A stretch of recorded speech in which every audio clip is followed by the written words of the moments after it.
भाई रात को वर्क फ्रॉम होम कर रहे हैं, फिर खुद की भी तैयारी कर रहे हैं, फिर पूरी फैमिली तेरे ऊपर डिपेंड हो गई। राइट। मेरा बेस्ट टाइम होता था दोस्तों के साथ, बस आराम से घूम के बस बातें बातें करना। फ्रस्ट्रेट हो जाता था, बिल्कुल रोना आता था कि अब नहीं हो रहा। मेरे प्यारे बच्चों, आप सभी को नमस्कार। आप सभी का स्वागत है इस वीडियो में। मेरे प्यारे बच्चों, दो ऐसे बच्चों से मैं आपको मिलाने जा रहा हूं जिनका सिलेक्शन एसएससी सीजीएल 2023 में हुआ है। एक बच्चे का सिलेक्शन हुआ है असिस्टेंट सेक्शन ऑफिसर सीएसएस में, सेंट्रल सेक्रेटरीट सर्विस में, और मेरे प्यारे बच्चों दूसरे बच्चे का सिलेक्शन हुआ है जीएसटी इंस्पेक्टर सीजीएल 2023 में। मेरे बच्चों, एक छोटी सी इंफॉर्मेशन आपको साथ में ये भी दे रहा हूं कि जिस पोस्ट पे एएसओ पे इस बच्चे का सिलेक्शन हुआ है, उसी पोस्ट पे अगर आपका सिलेक्शन नहीं हो पाया है तो अभी एक वैकेंसी आई हुई है। एक नया डिपार्टमेंट है CSIR, council for scientific and industrial research. लगभग 444 पोस्टें हैं। आप जाइए, और मैंने YouTube पे इसके लिए एक वीडियो भी डाली हुई है पूरी इन्फॉर्मेशन के साथ। आप ज़रूर उस फॉर्म को अप्लाई कर लीजिए, और जो आप पढ़ रहे हैं लगभग वही चीज़ें उस एग्ज़ाम में पूछी जानी है, और बहुत कम बच्चे फॉर्म अप्लाई करते हैं। तो अगर आपकी तैयारी ठीक ठाक है तो उधर ज़रूर मूव ऑन कर लीजिएगा। अब मेरे प्यारे बच्चों, बात करते हैं इन बच्चों से, और इन बच्चों के बारे में सारी चीज़ें हम जानेंगे। कहाँ से ये पढ़े, कैसे इन्होंने तैयारी की, स्कूलिंग कहाँ से हुई, इनकी लाइफ में बीच में क्या दिक्कतें आई या स्मूथ चलता रहा, किस्मत का कितना रोल रहा, किस सब्जेक्ट की क्या स्ट्रेटजी है, इन सारी चीज़ों पे चर्चा करते हैं। तो मेरे प्यारे बच्चों, सबसे पहले मैं मिलवाता हूँ आपको इस बच्चे से। बेटा नाम बता, इसको यहाँ लगा ले, मैं लगाता हूँ। हाँ, अब बता। सर नमस्ते सर, मेरा नाम घनश्याम है, और सर मैं रोहिणी सेक्टर 2 में रहता हूँ, यहीं पे दिल्ली में। और मैंने स्कूलिंग सर वहीं से की थी, न्यू बाल भारती पास में ही है, घर के पास में ही है सर स्कूल। और सर सेंट गिरी से मैंने 11th-12th की, और सर DU राजधानी कॉलेज है सर, वहाँ से मैंने BCom ऑनर्स किया था। अरे ब्रिलियंट। DU से। और लास्ट ईयर मेरी सर ग्रेजुएशन कंप्लीट हुई है 2022 में। हाँ सर, 2022 में ग्रेजुएशन कंप्लीट हुई थी, और फिर अभी फर्स्ट अटेम्प्ट था सर ये मेरा। अच्छा, तो तुम्हें पहली बार कैसे पता चला इस एसएससी के बारे में कि एसएससी कोई डिपार्टमेंट है, पोस्टें आती हैं? किससे सुना, क्या हुआ? सर काफी पहले, मैंने बहुत साल पहले, 2-3 साल पहले मैंने MTS का एग्जाम दिया होगा।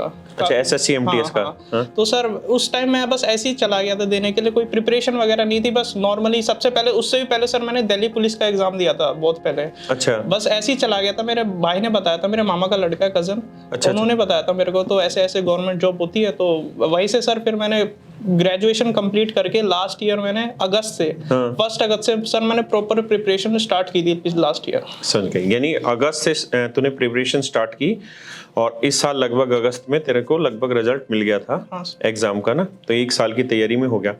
अच्छा, तो पहली बार कैरियर रूल के बारे में कैसे पता चला? मेरे बारे में पहले पता चला या कैरियर रूल के बारे में पहले पता चला? सर सबसे पहले आप ही के बारे में पता चला था। कैसे? सर मेरी मौसी मुखर्जी नगर में काफी साल से IAS की तैयारी कर रही है। अरे बढ़िया। तो फिर उन्होंने, मैं एक बार गया था उनसे, मतलब कोचिंग वगैरह की, एसएससी की तैयारी के लिए कोचिंग की बात करने में, तो उन्होंने अपने दोस्त से बात की, तो उन्होंने बताया था कि राकेश यादव सर बेस्ट है उसमें मैथ्स में, तो मैंने तुरंत फिर आपका कोर्स ले लिया था। अच्छा, फिर ऑनलाइन कोर्स लिया? हाँ सर, ऑनलाइन कोर्स लिया। बहुत बढ़िया। और ऐसे बच्चों को भी बहुत बहुत धन्यवाद कि आप जो UPSC की तैयारी कर रहे हो और मेरे लिए बच्चों को बोलते हैं, सजेस्ट करते हैं, और फिर ऐसे बच्चे सिलेक्शन लेते हैं, तो हमारे लिए बड़ी खुशी की बात है। क्योंकि हमें कोई मान सम्मान मिलता है तो इसी रूप में दिखाया जा सकता है कि देखिए, हमसे जो बच्चे पढ़े हुए हैं वो अपने मुहिम में, अपनी जो उनकी काम करने का तरीका था और जो तैयारी थी उसमें इतनी लगनता से लगे, और उसमें एक छोटा सा रोल हमारा भी था, और आज वो सिलेक्शन लेके आए। तो आपने पहला मेरा ऑनलाइन बैच परचेज किया? हाँ सर। अच्छा, तो सिर्फ मैथ किया या बाकी सारे सब्जेक्ट भी करे थे उस समय? सर मैंने मैथ्स का किया था, VOD लिया था सर। अच्छा, मैथ्स का VOD लिया था मैंने। और सर GS 44 का लाइव बैच लिया था मैंने, लेकिन सर मैं ज्यादातर उसमें, मतलब जो क्लासेस हो जाती थी 2x स्पीड पे देखता था सर। हाँ, जल्दी कर खत्म करनी थी, मतलब नोट्स बनाने थे, उसको रिवीजन करनी थी। अच्छा, नोट्स अपने हाथ से बनाता? हाँ सर, सारे नोट्स मैंने बताया, मैथ्स के प्रॉपर बनाए मैंने, हर एक सब्जेक्ट के नोट्स बनाए सर मैंने प्रॉपर। तो यानी VOD का आपको ठीक लगा लाइव की जगह? VOD में ये है कि अपने हिसाब से स्पीड इंक्रीज करके खींच लो मीटर जल्दी से। हाँ सर। और बेसिक मुझे लग रहा है तेरा ठीक ही होगा, क्योंकि दिल्ली से पढ़ा हुआ है और DU में एडमिशन था, तो हंसराज कॉलेज में कोई नॉर्मल बच्चे का एडमिशन नहीं? राजधानी। अच्छा, राजधानी। तो राजधानी उससे बढ़िया है, बेकार नहीं है, नॉर्थ कैंपस है। तो मैथ कैसा था स्टार्टिंग से? सर मैथ्स ठीक था सर, मेरा मैथ्स अच्छा, बहुत ज्यादा? हाँ ठीक था सर मेरा मैथ्स। 12th क्लास में मेरे पास मैथ्स था, तो ठीक था मेरा मैथ्स, एवरेज था। अच्छा, तो जब आपने VOD बैच लिया मेरा, तो आपको चीजें समझ में आने लग गई थी कि बीच बीच में अटकते थे, क्या होता था उस? सर स्टार्टिंग में तो धीरे धीरे करके ही प्रोसेस होता है, धीरे धीरे करके ही सारी चीज़ें होती है। तो स्टार्टिंग में वही कि मैंने स्टार्टिंग में तो पहले दिन ही 4-5 क्लासेस ले ली थी मैंने ऐसी। तो फिर उसको फिर मेंटेन नहीं कर पा रहा था, क्योंकि 4-5 क्लासेस उसको रिवीजन भी करना होता है। तो पहले 1-2 दिन तो मैंने कर लिया था, लेकिन फिर बाकी मैं फिर 2 ही क्लास दिन का ये था मेरा, 2 ही क्लास लेता था मैं दिन की आपकी। फिर उसको रिवीजन उसी दिन करता था मैं। मेरी 2-3 रिवीजन होती थी, एक तो होती थी दिन की, एक फिर होती थी वीकली, एक फिर होती थी मंथली, एक हो जाती थी। ब्रिलियंट। हाँ, 3 रिवीजन हो जाती थी सर मेरी ऐसे ऐसे करके। फिर मैं 2-2 क्लासेस लेता था, लेकिन रिवीजन पे फोकस ज्यादा रहता था रिवीजन में मेरा। फोकस ज्यादा रहता था। उससे फिर बेटर तरीका ये हुआ कि चीजें याद करने की जरूरत नहीं पड़ी, खुद ही याद होती रही। हाँ सर। खुद ही याद होती रही। फिर मैंने सर कोर्स कंप्लीट कर लिया था आपका। लगभग कितने दिन में, महीने में? सर फेब के आसपास हो गया था मेरा कोर्स। यानी अगस्त से लेके फेब में तूने पूरी तरह खत्म कर लिया। तब तक दूसरी चीजों पे ध्यान नहीं भटकाया? नहीं, तब नहीं, मतलब तब मैं इंग्लिश भी कर रहा था उसके साथ साथ। और रीजनिंग और जीएस? सर रीजनिंग तो प्रीवियस ईयर्स ही लगाए थे मैंने। अच्छा, उसी से स्पीड बन गई थी। और सर जीएस के लिए सर मैंने अभिषेक सर का वो जीएस 44 का लाइव बैच लिया था। मैंने ऑलमोस्ट वही क्लासेस लेता था जो हो रखी होती थी पहले से, जाके जल्दी जल्दी खत्म करता था उसकी। पहले तो मैंने हिस्ट्री और पॉलिटी पे फोकस रखा था, ये 2 सब्जेक्ट मैंने पहले खत्म कर दिए थे। फिर बाकी धीरे धीरे करके होता रहा, तो मैंने ऑलमोस्ट कंप्लीट हो गई, मैंने सारे सब्जेक्ट किए थे उसके भी। समझ गया। तो यानी मेनली जो तेरा स्टार्टिंग में फोकस था वो मैथ था, फिर धीरे धीरे? हाँ सर, मैथ्स और इंग्लिश था स्टार्टिंग में फोकस, क्योंकि सर आज भी मैथ्स और इंग्लिश पे ही होता है, क्योंकि प्री में रीजनिंग, मैथ्स और इंग्लिश का ही खेल होता है प्री में।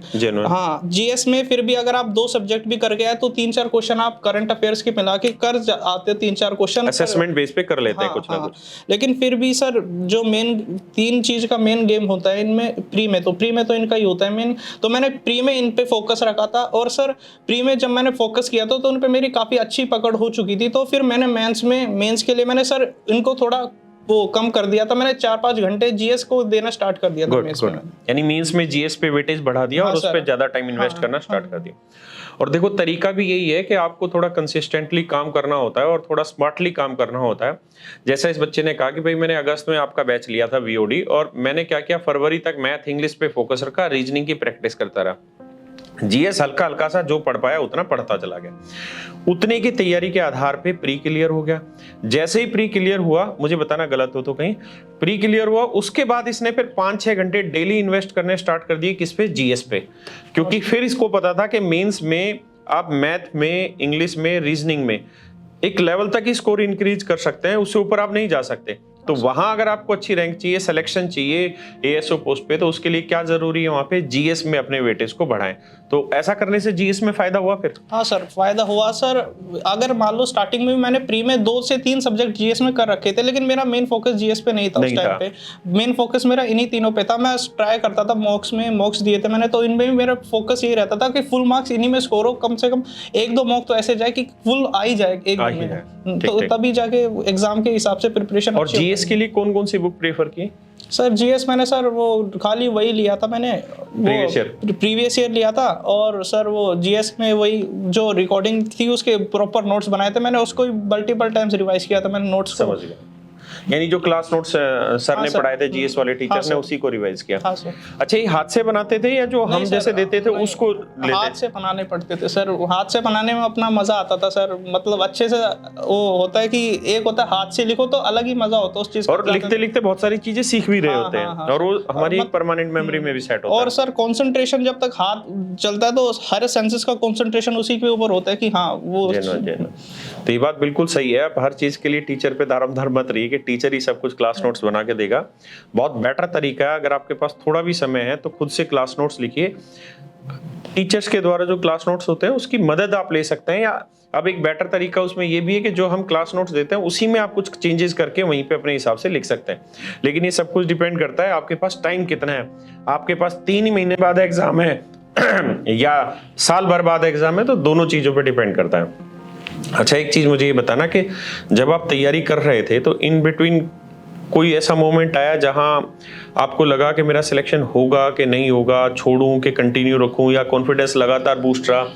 और उस समय पे फिर अपने आप को मोटिवेट कैसे करते थे? क्या ये रीले वीले देख के टाइम खराब करते थे या अपने आप से? सर स्टार्टिंग में मैंने काफ़ी टाइम पहले सोच लिया था, जब मेरा लास्ट ईयर था तब ग्रेजुएशन मैंने सोच लिया था कि 2023 का मेरे को सीजीएल निकालना है, 2023 का। मैंने 2022 में मैंने प्रिपरेशन उतनी अच्छी नहीं हुई थी, 2-3 महीने हुए थे, तो मैंने वो दिया भी नहीं था। मैंने कहा इस पर टाइम वेस्ट करूंगा ही नहीं, मैं डायरेक्ट उसी पे फोकस करूंगा। मैंने बिल्कुल भी ये उसका रिग्रेट भी नहीं हुआ सर मेरे को कभी कि मैंने नहीं दिया। हाँ, फिर मैंने उसी एक ही चीज़ पे फोकस रखा। होते हैं सर कभी कभी वो होता है कि मतलब ह्यूमन नेचर ही होता है कि मोटिवेटेड भी नहीं रह सकते एक टाइम पे। कभी होता है कि क्वेश्चंस वगैरह अराइज होते हैं कि कभी मॉक में अच्छा स्कोर नहीं हुआ, कभी कोई सब्जेक्ट एक दो क्वेश्चन होते हैं जिसका सॉल्यूशन ढंग से समझ नहीं आ रहा, तो होता है नेगेटिविटी होती रहती है। तो मैं दोस्तों वगैरह से बात कर लेता था, अपने एक दो दोस्त को पता था मेरे कि मैंने किसी को बताया नहीं है सर, अभी भी किसी को नहीं पता है कि मैंने प्रिपरेशन कर रहा था। मैं बस एक दो दोस्तों को ही पता है मेरे, तो उन्हीं से बात कर लेता था। तो वो बस वही होते थे। तो वो जो दोस्त है वो भी तैयारी कर रहे थे या वो अलग फील्ड से? उसमें सर एक को प्रिपरेशन स्टार्ट करनी थी और दूसरा सीए कर रहा है। गुड। तो वो भी हाँ, तो बट स्ट्रगल तो उसके लिए भी सेम ही है। तो वो भी अपने वो बताता रहता था यार मेरा कि ये मेरे इतनी वीडियोस मेरे को देखने हैं, ये करना है। फिर मैं बताता था अरे ये कुछ भी नहीं है, मेरा इतना कोर्स बचा हुआ है, इतनी वो रिवीजन करनी है मेरे को मल्टीपल टाइम से। बूस्ट मिलता है। हाँ सर। और फैमिली की तरफ से सपोर्ट रहता था? हाँ सर, फैमिली की तरफ से सपोर्ट रहता था। तो उन्होंने सर काम के लिए मेरे को कहा नहीं, उनको पता था सर। लास्ट अभी मान लीजिए ये जब मेंस जब से प्री के स्टार्टिंग से सर मेरी 14-15 घंटे की सीटिंग रहती थी दिन में। अरे ब्रिलियंट। इतनी सर रहती थी, जब जाके सर 12-13 घंटे तभी पढ़ा जाता जब 14-15 घंटे बैठो, क्योंकि ब्रेक भी होते सर बीच में, 10-10 मिनट का ब्रेक ले लिया बीच में। तो सर उस हिसाब से फिर वो सर मेरा ये था कि इस टाइम मेरे को पूरा झोंक देना है। फिर वही है कि अगर इस बार नहीं भी हुआ तो अगले साल तो पक्का ही है, क्योंकि अपनी तरफ से बेस्ट ही दिया है मैंने सर, इसके बाद कोई रिग्रेट नहीं। अब आप इस बच्चे की बात सुन के समझ पा रहे होंगे कि डेली 14-15 घंटे दे रहा था, और 14-15 घंटे बैठने की जब आदत बनेगी, सीटिंग कैपेसिटी होगी, तब आप जाके सीटिंग हैबिट होगी, तब जाके मेरे प्यारे बच्चों आप उसमें से 10-11 घंटे प्रॉपर आउटपुट उसका निकाल पाएंगे। और देखो आपको इतने टॉप रैंक लानी है, इतने टॉप पोस्टों पे सिलेक्शन लेना है, तो भाई ये मेहनत तो सभी को करनी पड़ेगी। इसको नहीं, इसने भी की, इससे पहले वालों ने भी की, इसके बाद वालों ने भी की, और आपको भी करनी ही पड़ेगी। और ये भी तय है कि आपको एक बार तो सब कुछ झोंकना ही पड़ेगा। मॉक में स्कोर कम भी रहता है, ज्यादा भी रहता है, लेकिन लगे ही रहना पड़ेगा, कंसिस्टेंट रहना ही पड़ेगा, कोई और दूसरा तरीका नहीं है। अच्छा मुझे बताना, ये रील वगैरह देखते थे नहीं देखते थे? नहीं सर, मेरा नियम था सर मंडे टू सैटरडे कुछ नहीं, फिर संडे को मैं रेस्ट लेता था। उस दिन मैं नींद भी पूरी करनी होती थी सर, 5-6 घंटे मुश्किल से सो पाता था। तो उस दिन होता है कि सर शरीर भी होता है तो कभी कभी मेंटली होता है, तो उस दिन मैं ठीक है आराम करता था, फोन चलाया, फिर शाम को दोस्तों के साथ मेरा बेस्ट टाइम होता था, दोस्तों के साथ बस आराम से घूम के बस बातें करना। फिर जैसे ही पेपर आए तो मैंने एक महीना पहले एक मंथ पहले मैं संडे को भी निकलना बंद कर देता था। और फिर और जब मान लीजिए कल पेपर है मेरा, तो मैंने आज क्या किया, आज मैं 2-3 बजे तक पढ़ लिया, फिर मैंने कहा अब रख दो बस, क्योंकि सर इसके बाद वो दिमाग ही खराब होना है। तो इससे अच्छा वो चीज़ करो जो आपको पसंद है। मेरा था कि दोस्तों के साथ मिलना जुलना हो जाता था, 2-3 घंटे हम आराम से बैठते थे कभी पार्क में, इधर उधर स्ट्रेस रिलीज करना था मेरे को बस। और फिर वही है सर, जो हैबिट आपको अच्छी लगती है पेपर से एक दिन पहले आप वो करो, क्योंकि सर अगर आप बीच में ब्रेक देके किसी चीज को परफॉर्म करोगे तो आपको आउटपुट ज्यादा मिलता है। तो एग्जाम से पहले दिन क्या किया था? सर कुछ नहीं, एग्जाम से पहले दिन मैं करंट अफेयर्स कर रहा था, 3-4 बजे थे, फिर कंफ्यूजन सा था, मैंने कहा उठा के रख दो। फिर मैंने दोस्तों को कॉल मिला, हाँ चलते पार्क चलते आ जाओ। अच्छा, फिर घूमने फिरने बस ऐसे। और बेटर तरीका यही है कि मैं तो ये कहूंगा कि एग्जाम जिस दिन है उससे एटलीस्ट 2 दिन पहले आप पढ़ाई छोड़ के बिल्कुल निश्चिंत हो जाइए, फिल्में देखिए, घूमिए, क्रिकेट खेलिए, प्रॉपर नींद ले लीजिए। क्योंकि अगर आप 8-9 घंटे की नींद उन 2 दिनों में ले लेंगे ना, तो ये माइंड आपका बहुत अच्छे से परफॉर्म करेगा एग्जाम वाले दिन। तो मेरे प्यारे बच्चों, इस बच्चे की कहानी आपने सुनी, रोहिणी का ये बच्चा था और इसने अपनी पूरी जर्नी बताई आपके सामने। और ये तय है, सफलता जिसको भी मिलती है उसने अपने आप को बिल्कुल आखिरी बिंदु तक भी झोंका होता है, आखिरी चरण तक सैक्रिफाइस किया होता है, तब जाके ये सफलताएं मिलती हैं। 12-12 घंटे 14-14 घंटे बैठना अपने आप में बहुत बड़ी चीज है, और जब रोज बैठोगे तो सफलता मिलेगी। आप ये लिख लीजिए कि आप सफल हो जाएंगे, और सफल हो जाएंगे उस सपने के लिए बस ये टाइम आपको फॉलो करना है। तो मेरे प्यारे बच्चों, अब मैं आपको मिलवाता हूं आगरा के भाई को से, और ये ताज नगरी से आते हैं।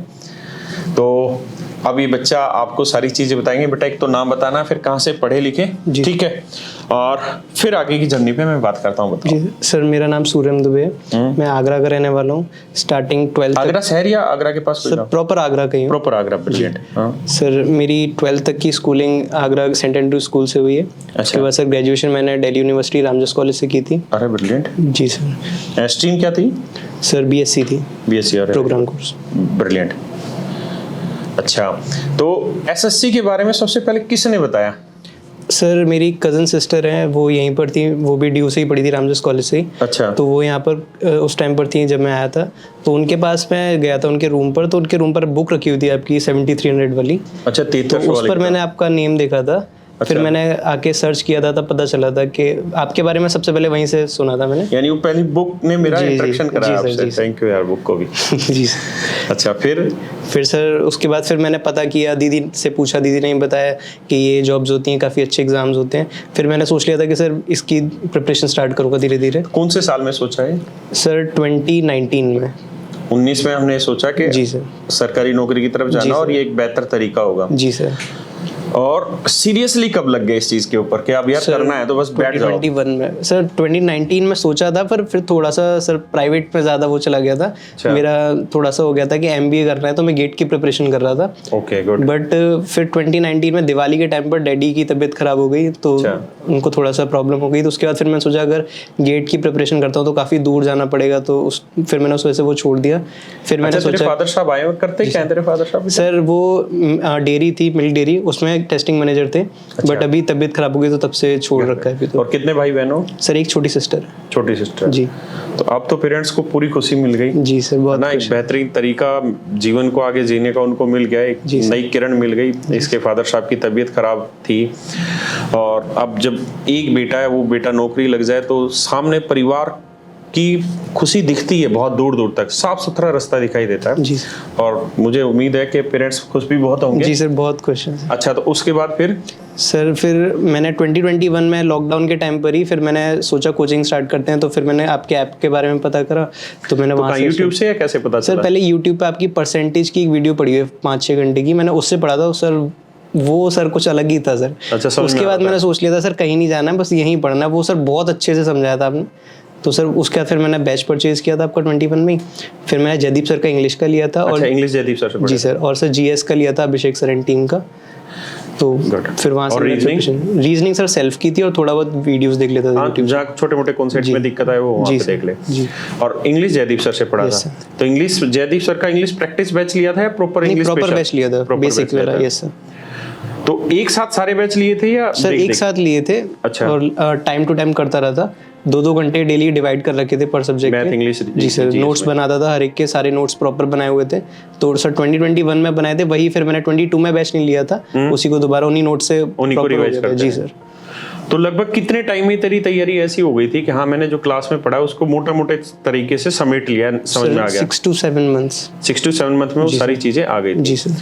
अच्छा, तो तूने लाइव बैच में एडमिशन लिया? सर लिया तो लाइव बैच में था, बट लाइव क्लास ली कभी नहीं सर। वो टाइम बच जाता था, 1.5 पे देखता था नोट्स बना बना के, तो वो जल्दी हो जाता था काफी। अक्सर ऐसा ही होता है लाइव बैच में। अगर 30,000 बच्चे हैं एक में, तो उसमें से मतलब ऐसा ही होता है कि 25,000 बच्चे तो वो हैं जो रिकॉर्डेड देखेंगे उसको। राइट। और फिर वो अपने अकॉर्डिंग उसको स्पीड इंक्रीज डिक्रीज करके उसी तरीके से देखता है, और वो अच्छा भी तरीका है। Yes sir. अच्छा, ये बता के जब मैथ की तैयारी कर रहा होता था तो सवालों में कहीं तो फंसता होगा? हाँ सर, कभी कभी थोड़े बहुत डाउट्स आते थे। फिर उसको कैसे करता? सर आपकी बुक थी, उसमें से भी थोड़ा काफी मिल जाता था 7300 वाली, और सर बाकी आप जो क्लास में कराते थे वो मोस्टली समझ आ जाता था। अच्छा, समझ में आ जाता था। Yes sir. ब्रिलियंट, ये भी एक अच्छी चीज है। अच्छा, इंग्लिश में इंग्लिश में अगर तू कुछ सजेशन देना चाहे? सर इंग्लिश के लिए मैंने बस यही किया था सर, 3-4 बार रिवाइज किए थे जो सर के नोट्स थे, उनको बार बार रिवाइज किया था, तो कॉन्सेप्ट्स क्लियर हो जाते हैं कि कहाँ पर क्या क्या चीज यूज करनी है। अच्छा, जो जयदीप सर ने क्लास में कराया उन्हीं चीजों को बार बार रिवाइज करना है सर। Yes sir. वोकैबुलरी जितनी हो सके उतनी ज्यादा। इंग्लिश न्यूज़पेपर का क्या तरीका रखा? Sir English newspaper the Hindu पढ़ता था रोज। जी सर। कितनी देर? सर लगभग 1-1.5 घंटा लग जाता। थोड़ा जल्दी करता था बिकॉज सर डैडी की तबीयत खराब थी, तो प्राइवेट जॉब भी कर रहा था मैं। अच्छा, प्राइवेट जॉब भी कर रहा था? कहाँ पे? सर वर्क फ्रॉम होम था, रात को 6 से 3 बजे तक, रात के 3 बजे तक। तो फिर सुबह थोड़ा कम टाइम मिलता था, फिर बच्चे भी आते थे पढ़ने, ट्यूशन पढ़ने। अच्छा, सुबह बच्चों को पढ़ाता था? जी सर। तो तेरा तो बड़ा जबरदस्त संघर्ष का जीवन बीता है भाई। अब आप देख रहे हो ना, इस बच्चे ने, देखो कितने बच्चे इतने बदतमीज होते हैं, उनको सब कुछ घर परिवार से मिल रहा होता है, लेकिन पीजी में बैठ के, लाइब्रेरी में बैठ के टाइम पास कर रहे होते हैं। और एक ये बच्चा है कि रात को 6 से 3 बजे तक ये वर्क फ्रॉम होम करता था, किसी कंपनी के लिए काम करता था, सुबह ट्यूशन के बच्चे आते थे। तो जिसने भी कामयाबी पाई है, इधर हो, जितने भी बच्चे हो, सब ने बेचारों ने रगड़ रगड़ के ही जीवन में कामयाबी पाई है। और ये भी विश्वास मानिए कि जिसको संघर्ष मिला है ना, उसी को कामयाबी मिली है। जिसको भगवान ने संघर्ष दिया ही नहीं ना, उसको कामयाबी भी नहीं मिलेगी। संघर्ष जितना करोगे, जितना अपने आप को रगड़ोगे ना, उतना ही बढ़िया से सोना निखर के आएगा। तो आग में तपने दो, उससे डरो मत। अच्छा, तो मुझे ये बता कि एग्जाम जब था तो उससे 1 महीने पहले की तुम्हारी क्या स्ट्रेटजी है, और तुम बच्चों को क्या सलाह देना चाहोगे कि आपकी तैयारी लगभग हो रखी हो और 1 महीने पहले फिर आप क्या करें? सर ज़्यादा से ज़्यादा मॉक्स देने हैं, उससे एनालाइज कर सकते हो कि किस चीज़ में कमी रह रही है, और जो भी हो उसको रेक्टिफाई करना है। ज़्यादा नहीं करना है कि बिल्कुल नए से स्टार्ट करने लगे, उसमें सर बिल्कुल फिर ख़राब हो जाता है काम। मॉक्स मोस्ट देने हैं और सर जितना हो सके उतना एनालाइज करके स्कोर बेटर करने की कोशिश करनी है। बेटर करने की कोशिश करें। अच्छा, तेरा जीएसटी इंस्पेक्टर में सिलेक्शन हुआ? जी सर। तो तुझे पैसा कमाना था इसलिए इंस्पेक्टर की पोस्ट रख रखी है, या पसंद है ये चीज़? सर वो यूनिफॉर्म का थोड़ा सा है। यूनिफॉर्म का रुतबा होता है, मजा आता है। यस सर, 3 स्टार मिलेंगे उसके साथ। 3 स्टार मिलेंगे। और तूने तो एएसओ इसलिए लिया होगा क्योंकि तुझे दिल्ली रहना था? दिल्ली रहना था सर मेरे को सर दिल्ली में मेरा ये था कि अगर 4600 ग्रेड पे अगर दिल्ली में मिल जाए तो ठीक है, नहीं तो मैं अगले साल देता, लेकिन अब अगले साल देने का मेरा कोई वो नहीं है, क्योंकि सर वो मेरे को दिल्ली में जो चाहता वो मिल चुका है, और खामखा सर किसी और बच्चे की सीट भी वेस्ट नहीं करनी सर ऐसे ही। बिल्कुल, ऐसे विचारों को सलाम। और ऐसे जिन बच्चों का सिलेक्शन हो गया, अगर आपको आपकी ड्रीम पोस्ट मिल गई और ड्रीम पोस्टिंग मिल गई है ठीक जगह, तो आप दोबारा फॉर्म मत अप्लाई करिए, और बच्चों की जगह ही आप खराब करेंगे। तो इस बच्चे के तो विचार से मुझे पता चल गया था, क्योंकि दिल्ली का रहने वाला है और इसको दिल्ली में ही रहना था। तो assistant section officer CSS permanent Delhi में ही रहेंगे। और आप जानते हैं सीएसएस में इस समय प्रमोशन दोबारा से खुल गए हैं, तो लगभग 6-6.5 साल में ये सेक्शन ऑफिसर बन जाएंगे, गस्टेड पोस्ट, और बहुत जल्दी इनका प्रमोशन हो जाएगा। अच्छा, आप अगर कुछ सजेस्ट करना चाहें कि एग्जाम से 1 महीने पहले आपके हिसाब से क्या बच्चे को तैयारी करनी चाहिए, क्या स्ट्रेटजी रखनी चाहिए अगर उसकी तैयारी ठीक हो तो? सर मैं उनसे भी एग्री करता हूँ, उन्होंने कहा कि मॉक्स मेन रोल प्ले करते हैं एग्जाम से 1 महीने पहले, और कुछ ज़्यादा ही अलग से किसी टॉपिक को करने की ज़रूरत नहीं है। हाँ, हो सकता है कि थोड़ा बहुत अगर आपको लग रहा है कि इसमें टॉपिक में गलती हो रही है, आपने पहले कर रखा है, तो उसकी रिवीजन अच्छे से करिए। लेकिन अगर आप ये है कि एक नया टॉपिक ही अगर आप उठा लेंगे तो वो तो बिल्कुल ही बेकार बात हो जाएगी। आप मॉक्स करिए, उसमें एनालाइज करिए कि अगर आप एक ही पैटर्न में मिस्टेक कर रहे हैं, जैसे आपकी ये चीज़ ही गलत हो रही है, तो आप उस चीज़ के ऊपर फोकस करिए। अगर आपने वो चीज़ कर रखी है ऑलरेडी और उसकी रिवीजन करिए, उसे अच्छा बनाइए। लेकिन अगर वो चीज़ अगर आप छोड़ रहे हैं और वही चीज़ गलत हो रही है, तो फिर आप उसमें कुछ नहीं कर सकते, क्योंकि आप उस चीज़ में वो एक बार आप छोड़ चुके हैं, तो उस चीज़ को अब करने का मतलब नहीं बनता, क्योंकि फिर वही है, आप जो नंबर आप उस स्कोर में रिवीजन करके अपने स्ट्रॉन्ग सब्जेक्ट्स में स्कोर कर सकते थे, आप वो स्कोर खो देंगे, उसमें कम नंबर रह जाएंगे आपके। सर मैं यही सजेस्ट। बिल्कुल, इसने ठीक सजेस्ट किया कि मॉक पे फोकस करना चाहिए अगर आपकी तैयारी थोड़ी ठीक है तो। Right sir. अच्छा, ये बता कि तेरा तो संघर्ष फिर मतलब भयंकर लेवल पे चला गया। हाँ सर, कि भाई रात को वर्क फ्रॉम होम कर रहे हैं, फिर खुद की भी तैयारी कर रहे हैं, फिर पूरी फैमिली तेरे ऊपर डिपेंड हो गई। Right sir. और सुबह ट्यूशन भी, पूरा शेड्यूल भी सेट करता। तू कभी फ्रस्ट्रेट होता था बेटा? हाँ सर, हो जाता था, काफ़ी फ्रस्ट्रेट हो जाता था, बिल्कुल रोना आता था कि अब नहीं हो रहा। मतलब इस बार 23 वाले में तो सर काफ़ी ज़्यादा फ्रस्ट्रेट हो गया था। तब तो बस ये लग रहा था कि इस बार हो जाए, बस अब नहीं दोबारा किया जाएगा। एक्सट्रीम लेवल पे पहुंच गया था, बहुत ज़्यादा हो गया था सर। हाँ, क्योंकि आदमी 24 ही घंटे है उसमें, का घर के लिए, अपने परिवार के लिए, रोजी रोटी के लिए काम भी जरूरी है, उसको नहीं छोड़ सकते। फिर खुद की तैयारी है, एक बहन भी है, पूरा परिवार अपने कंधों पे होता है, तो फ्रस्ट्रेशन भयंकर लेवल पे इस पे आई होगी, मैं समझ सकता हूँ।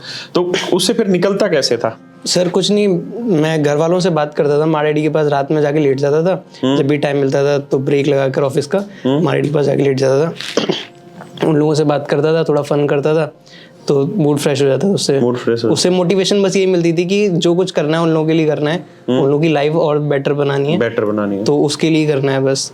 और मेरी बहन ने भी बहुत सपोर्ट किया, वो अपना नहीं पढ़ती थी, मेरे को लगी रहती थी कि भैया तेरे को करके दिखाना है। कौन सी क्लास में वो? सर वो बीएससी बायोटेक्नोलॉजी अच्छा, कर रही है, बीएससी फर्स्ट ईयर में।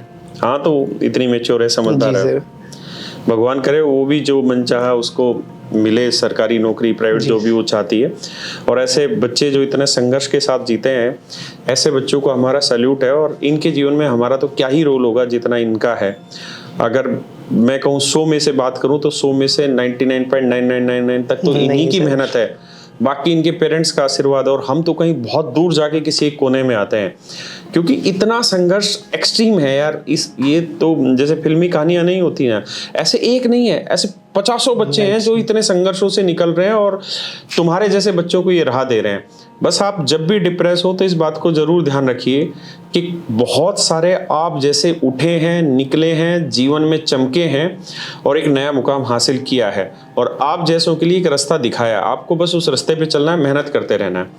अच्छा, मुझे एक चीज सजेस्ट करके, जो बच्चा रील वील तो देखते ही नहीं होंगे तुम लोग? नहीं सर, अकाउंट बंद कर रखा था मैंने। अच्छा, अकाउंट ही बंद? हाँ सर, जब लॉकडाउन हुआ था फिर मैंने जब सोच लिया था कि पढ़ाई करनी है, आपका बैच लिया था, उस टाइम ही मैंने अकाउंट बंद कर दिया था अपना।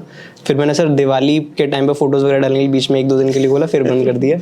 अब तो सर 1.5-2 साल से खोला ही नहीं अकाउंट। अभी भी नहीं खोला? अभी भी नहीं खोला है सर। और ठीक है, आदत बन गई। हाँ, अब जरूरत नहीं, अब जरूरत फील नहीं होती सर बिल्कुल भी। वो ठीक बात है। उस पंकज तिवारी जो एक्टर है मिर्जापुर का, उसका मैं सुन रहा था इंटरव्यू के, आधा घंटा आप रील देख लो, उसके बाद महसूस करो कि मिला क्या आपको? कुछ भी तो नहीं मिलता सर। फिर अंदर से गिल्ट और फील होता है सर। गिल्ट फील होता है और हम ये सोचते हैं कि यार टाइम पास हो जाएगा, लेकिन आपको पता ही नहीं है कि वो आपका इंपॉर्टेंट टाइम भी वहीं पास करा दे रहा है। सर। और कंट्रोल बहुत मुश्किल है, उस पर होता नहीं है। तो बेटर तरीका है अकाउंट डिलीट करो और अपनी पढ़ाई पे फोकस करो। तो मेरे प्यारे बच्चों, आप सभी का भी बहुत धन्यवाद, और मेरे इन 2 प्यारे बच्चों का भी, जो इतनी दूर से आए हैं। ये बच्चा तो आगरा से और अपने पापा के साथ आया है। और ये बच्चे जब आते हैं तो ही हम जैसों को ताकत मिलती है और हम जैसे भी आगे के लिए मेहनत करना अपने जारी रखते हैं। तो आप सभी बच्चों का भी धन्यवाद, और अपना एक सपना बनाइए कि कामयाबी हासिल की जाए और अगले साल आप और मैं यहीं पर बैठकर आप जैसे और नए बच्चों को मोटिवेट कर रहे हों। ये जो बच्चे हैं, इन्होंने केवल अपना परिवार का नाम रोशन नहीं किया, पता नहीं इन बच्चों की वजह से कितने और नए बच्चे हैं इनके आसपास के, जो ये सपना अपने अंदर पालेंगे कि मुझे सरकारी नौकरी लेनी हो। और वो भी किस टाइम पे, जिस समय सरकारी नौकरियां सबसे कम हैं, किस टाइम पे, जिस समय पार्टिसिपेट करने वाले बच्चे सबसे ज्यादा हैं।